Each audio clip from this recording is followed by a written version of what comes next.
inspiration, education, action. This is the Seeds to Success Show with Ben Godinez on Money 105.5. Hey, welcome back to the Seeds to Success Show, brought to you by Go View This Home promos. Go View This Home Productions for all your real estate advertising, from pictures to social media and listing videos. These guys really are a local company that have quality work. So if you're watching this video in post-production on the Ben Godinez YouTube channel, you need to thank Go View This Home and go to goviewthishome.com. Check them out more. So let's dive right back into Leeview's story. Leeview, you've got an amazing story. When I sat down with you at Daryl's restaurant and hearing your story from coming over from Romania, living in the projects essentially of Chicago, but yet seeing you where you are today, I feel like you're living the American dream. You're a business owner, you got your degree, you're intelligent, you've got a beautiful family, and you're really living for God. And so I just want to hear more about that, man. Can you tell me about your past and how you ended up here at Chick-fil-A? Yeah, absolutely. Probably as I talk through my story, I want to go back all the way to Romania, where I was born and grew up.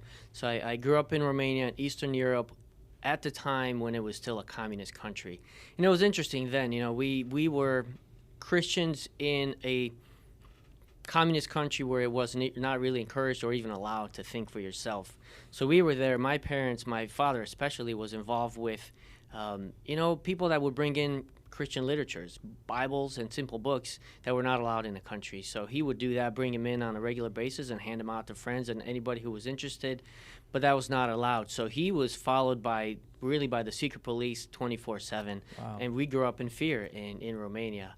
He was taken in on a regular basis, beat up, put in jail overnight. People would show up at our house and ransack the house, took whatever they wanted. So that was kind of how I grew up. And then, finally, as we continued to influence our area, our community, the communists pretty much said, hey, you're a bigger pain staying here. And we applied for political, religious asylum to come to the United States. And as soon as they were able to, they kicked us out of the country.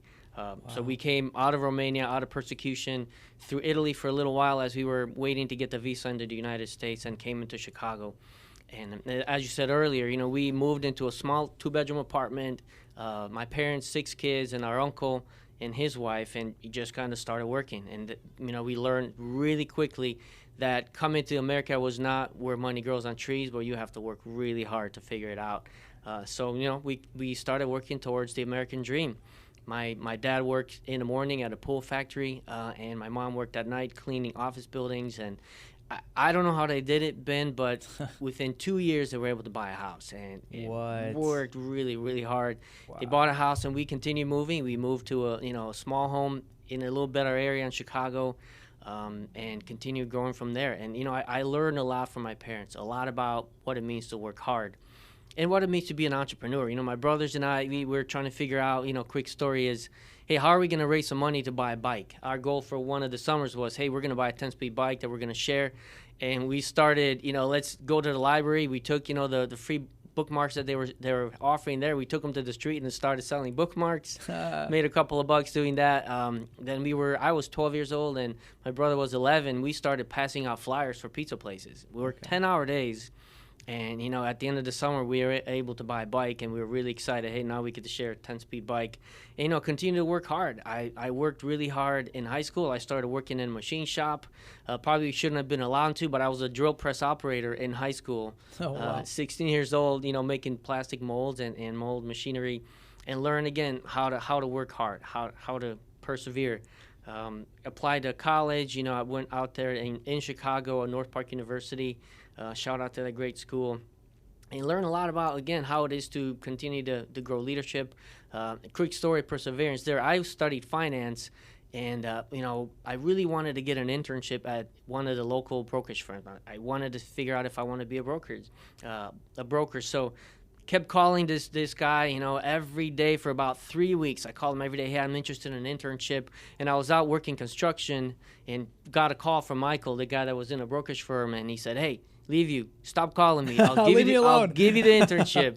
Just leave me alone. Come on in here. I can't pay you, but if you wanna learn from me, come right in. So I went in. I learned a lot about how it is to work in a brokerage firm, and I learned that it wasn't what I wanted. I ended up getting my degree in finance, worked for 3 years in insurance underwriting world, and continued learning about what do I really find passion in.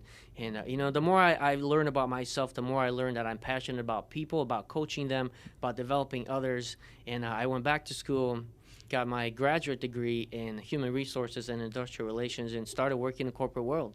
Okay. And worked in the corporate world, and just doing a lot of HR kind of stuff, people development, leadership development. Moved around the country quite a bit, about every 2 years, in different leadership development programs. And, during this whole time, what was gnawing at me is, hey, I don't want to be 70 years old kicking myself for not being an entrepreneur. Right. So I was working hard, growing and climbing the corporate ladder, but at the same time investigated a lot about what does it mean to be a business owner and a franchisee. So I went to franchising conferences and worked with some consultants, and I learned that, hey, I looked in all kinds of franchise companies, but Chick-fil-A started rising to the top. We, at the time, moved to El Grove. I got to meet Daryl here, and went to his restaurant, and we started kind of learning. We were in the same accountability group, kind of growing together, part of the same church. And, the more I learned about Daryl and what he does, and the more I got interested in the business and the Chick-fil-A. So I spent some time with him there, and I learned about what Chick-fil-A really is and how much the company cares about community, cares about development, cares about, if you're in business, you're not in business by yourself. There's really a lot of collaboration in the market here that we can talk about later. But I learned about that and went through the process, and it wasn't easy. I'll tell you what, it's tough to get in to become a franchisee with Chick-fil-A. Yeah, we won't get into specifics, but I do know, if I can share, you got to sweep floors. Yeah. Right? I mean, you've got to take your degree and pretty much throw it out the window. You've got to learn the business from the ground up. Right? You really do. Internally, there's a couple different ways to become a Chick-fil-A franchisee owner.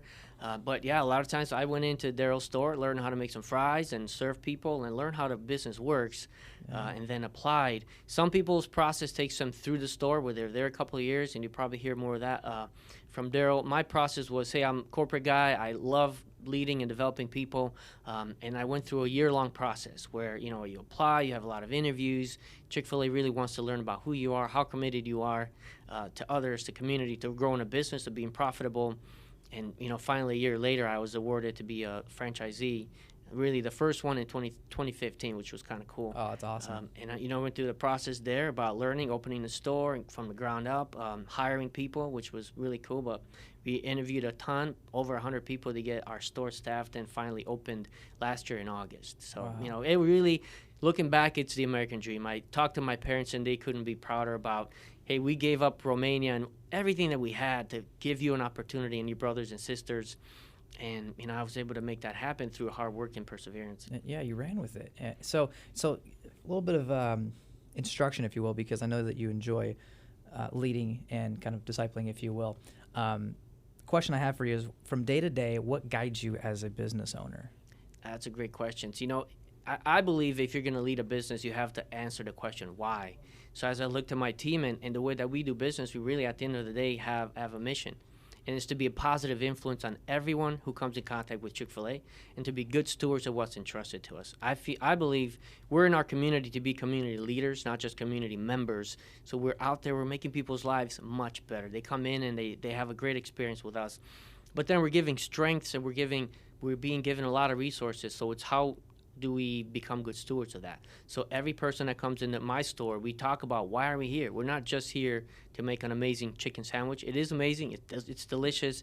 But it's how do we make people's lives more positive? Right, which is crazy. I mean, can we just step back for a second? This is a fast food restaurant. A fast food is defined as a drive-through, basically, right? And if you can sit there with under a couple minutes and get your food, and this is a fast food restaurant that yet you guys impact people's lives. I was sitting in the drive-thru one time, and it took about 10 minutes to get up to where we get our food. And without asking, without any grunting or anything, whoever was serving us said, "You've been waiting a while, haven't you?" I'm like, "Well, yeah, it's been 10, 15 minutes or something." She's like, "You know what? It's on us. No charge. Here's your food. Have a blessed day. And, it's my pleasure to serve you." I don't know if that's okay, Daryl. Is that okay if I said that? That's not my store. It was your store. That was In-N-Out across the street, It right? must have been. If you waited 10 minutes, it must have been someone else. So we got your order wrong. Right. and we took 10 minutes in the drive-thru. Yeah, something like that. I do have I probably customize my order more than anybody. I'm probably the biggest pain in your butt ever. I order a number 4, and if any of your workers are listening right now, I know Aishi always hates me. A number 4, lettuce wrap, no cheese, sub the fries for the new kale salad, which is amazing. You're that superfood guy. Salad, and an Arnold Palmer, a half and half unsweetened tea. That's right. It takes me 10 minutes to order my meal. It's our pleasure to serve you. Every time. As you grind your teeth. Yeah. No, you guys, I mean, what's funny is like, every single time I go to any other fast food place, I get it wrong, and you guys get it right 100% of the time. Well, 98% of the time when I'm difficult. So anyway, stay with us here on the Seeds of Success show to go into Daryl's story about his experience with Chick-fil-A.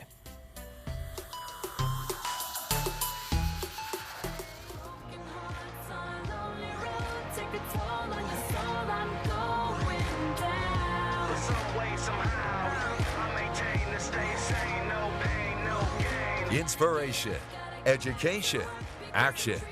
This is the Seeds to Success show with Ben Godinez on Money 105.5.